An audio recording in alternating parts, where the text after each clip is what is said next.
Good morning po. Magbabalot kami ngayon guys ng asin. Yan. 1 sacks of salt. Yan. Babalutin namin yan ng isa-isa. Yan. Ganun siya pagbalot. See?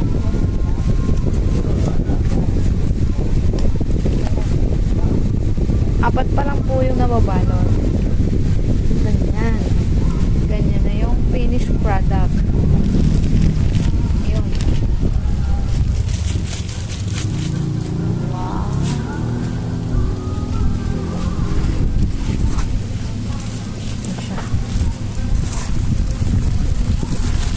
Ganito yung ginagamit namin yung plastic.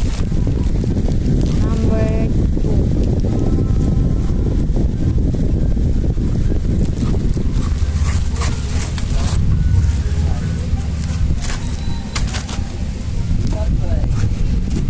Okay guys, thank you.